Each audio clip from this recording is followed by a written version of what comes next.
آپ لوگوں کے لیے یا پی ٹی آئی کے لیے مشکلات بڑھ گئیں؟ اور جی بہت شکریہ. بسم اللہ الرحمن الرحیم. اللہم صلی وسلم وبارک علی سیدنا محمد وعلی آل محمد. شوکت بھائی، آپ کی اجازت سے صرف ایک بات فلسطین پہ کر کے پھر آپ کے سوال کا جواب دیتا ہوں کہ جتنا ظلم اس وقت فلسطین میں ہو رہا ہے، ہم اپنی ڈیلی پالیٹکس میں تو بات کر رہے ہیں اور مشکلات بھی ہیں سب کو اپنی اپنی جگہ، تحریک انصاف کو ہماری تو سب سے زیادہ ہے، لیکن اس وقت جو امت مسلمہ کا جہاں سے ایک خون رس رہا ہے اور جس پہ ہم سب کو درد اور اس کی ٹیسیں پورے ملک دنیا میں محسوس ہوتی ہیں کہ غازہ میں جو ہو رہا ہے یہ ایسے ہو نہیں سکتا کہ اگر ہم مسلمانوں میں درد محسوس نہ ہو، کیونکہ ہمارے اور آپ کے نبی پاک نبی آخر زمان حضور نبی کریم صلی اللہ علیہ وسلم نے فرمایا تھا، صحیح بخاری میں ہے، کہ مسلمان جو ہے تمام امت کی مثال ایک بدن کی طرح ہے، اور بدن کے ایک حصے میں جب درد ہوتا ہے تو پوری امت کو، پورے بدن کو اس کی تکلیف پہنچتی ہے. میری دعا ہے کہ ہماری امت، ہماری قوم، خاص کر پاکستانی، کیونکہ ہم تو کلمے کے نام پہ یہ ملک بنا ہے، ہمیں اللہ تعالیٰ اتنی توانائی بخشے کہ ہم آپس کے اختلافات جو ہے وہ تو رہیں گے، لیکن ان چیزوں پہ ہم ایک آواز بلند کریں. اور خاص کر یہ اس پہ تو میں ایک بڑا کنسیڈریٹ اوپینین ہے میرا کہ you don't have to be a Muslim to condemn the genocide in Gaza, you just need to be a human being. اگر آپ صرف انسان ہیں تو آپ کو احساس ہوگا کہ یہ جو ظلم ہے یہ نہیں ہونا چاہیے. آپ کے سوال کی طرف آتا ہوں شوکت بھائی. تحریک انصاف پہ تو اس کا ڈائریکٹ کیا میں سمجھتا ہوں اثر ہوگا، کیونکہ وہ ہماری جماعت کے رکن تو نہیں ہے اور میرا تو کبھی ان سے رابطہ یا بات نہیں ہوئی، لیکن یہ ہے کہ میرے خیال میں چونکہ وہ ایکس ملٹری کے لوگ رہے ہیں تو میں تو اس کو ملٹری کا اپنا ایک انٹرنل افیئر کہوں گا، اپنا ایک معاملہ کہوں گا، اور ان کے اندرونی معاملات سے جتنا سویلینز یا پولیٹیشنز دور رہیں، جتنا ہمارے معاملات سے اسٹیبلشمنٹ دور ہو تو بہتر ہوتا ہے. تو یہ ان کا اپنا ایک معاملہ ہے، کیونکہ تحریک انصاف کا ان سے ڈائریکٹ کوئی ایسا کوئی نہ ہمارے ممبر ہیں، نہ کوئی ہماری ایما پہ کوئی ایسی بات وہ کرتے ہیں. ہمارے اپنے جو تحریک انصاف کے جو ہمارے میڈیا سیل ہیں، جو کچھ ہے ہمارا اپنا ایک سسٹم ہے پاکستان کے اندر. تو میرے خیال میں وہ ایک ایسا افیئر ہے جو وہ لوگ اس کو بہتر سمجھتے ہیں. جو ٹرائل ہوا وہ آفیشل سیکرٹ ایکٹ 1923 کے تحت بھی تھا، ملٹری ایکٹ 1952 بھی ان پر لگایا گیا، لیکن یہ جو آفیشل سیکرٹ ایکٹ ہے اسی کے تحت سائفر کیس چل رہا ہے. اب چونکہ آفیشل سیکرٹ ایکٹ کے تحت سزاؤں کا عمل شروع ہوا ہے، تو میں اس لیے بنیادی طور پر جاننا چاہ رہا تھا کہ اس کی کانسیکوینس یا امپلیکیشنز آپ کیا سمجھتے ہیں؟ دیکھیں، ہماری تو پولیٹیکل جماعت ہے اور کسی بھی صورت میں جو سیاسی قیدی ہیں ان پہ ملٹری ٹرائل نہیں ہونا چاہیے. تحریک انصاف کا یہ کنسیڈریٹ اوپینین ہے. آفیشل سیکرٹ ایکٹ کی بات کر رہا ہوں میں. یہ وہی میں کہہ رہا ہوں کہ آفیشل سیکرٹ ایکٹ کے تحت دیکھیں سیاسی لوگوں پہ سیاسی مقدمات بنتے ہیں، وہ سول کیسز میں ٹرائل ہوتے ہیں، تو کسی بھی صورت میں اس طرح کے ٹرائل جو ہیں وہ سویلینز کے جو پولیٹیکل جماعت کے لوگ ہیں، جیسے تحریک انصاف پہ 9 مئی کے حوالے سے کیسز بنے ہیں، میں نے خود فیس کیا ہے اور اللہ کے کرم سے میرا کیس تو ڈسچارج ہو گیا دہشت گردی کی عدالت سے. بہت سے لوگوں کے ابھی چل بھی رہے ہیں. میں سمجھتا ہوں کہ ان معاملات کو، سیاسی کیسز کو، سیاسی معاملات کو سول کورٹس میں ڈیل کیا جائے تو بہتر ہوتا ہے. ہاں، جو جیٹ بلیک ٹیررسٹ ہیں، جو ملک کے خلاف کام کرتے ہیں، جو پاکستان کی سلامتی سے کھیلتے ہیں، ان کے خلاف جو کاروائی ہے وہ ایک اور پیرائے میں ہوتی ہے، لیکن سول کیسز یہ ایک اور چیز ہے.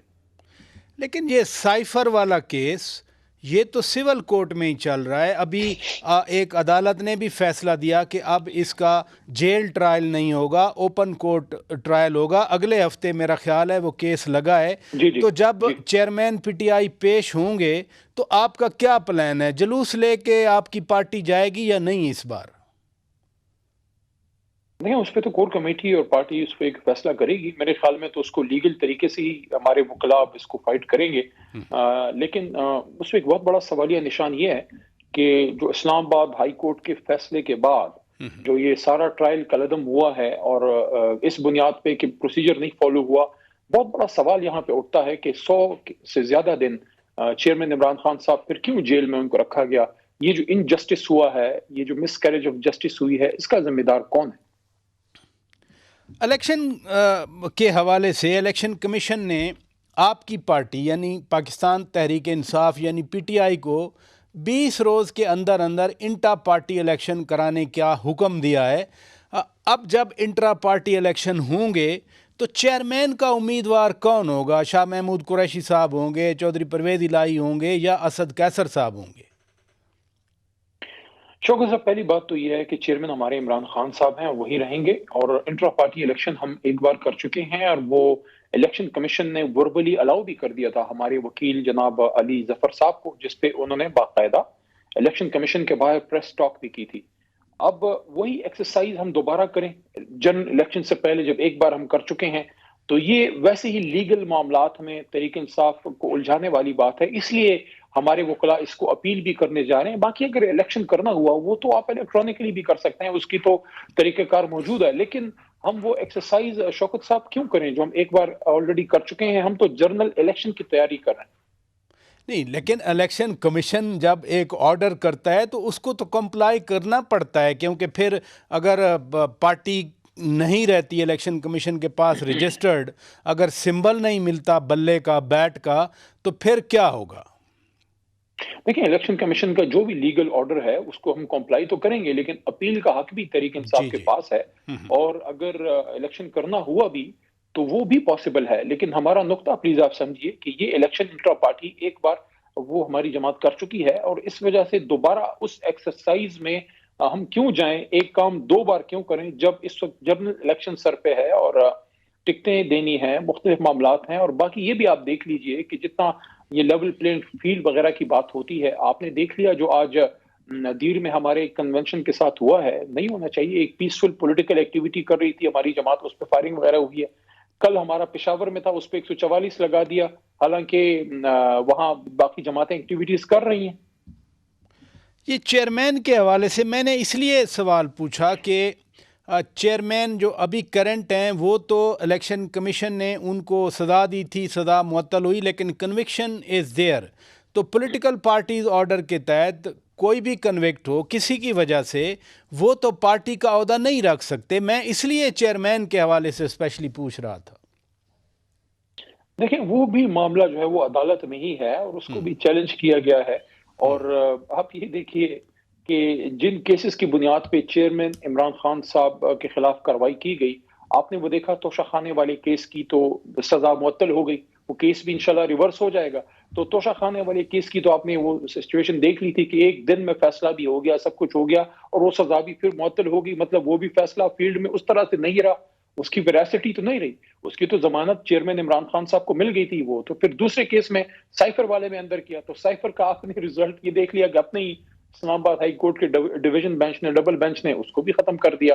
تو خان صاحب کے خلاف جس طرح بھی وہ دوسرا جو عدت والا کیس ہے وہ بھی تقریباً ختم ہوا ہی سمجھیں۔ القادر ٹرسٹ میں بھی بات سامنے آئی ہے کہ وہ تو ایک پرائیویٹ ٹرانزیکشن تھی، اس میں تو کابینہ کا کوئی خاص رول ہی نہیں تھا۔ تو یہ کیسز تو سارے خان صاحب کے خلاف عدالت میں تو وہ ٹھہر ہی نہیں پا رہے نا، آپ یہ دیکھ لیجئے۔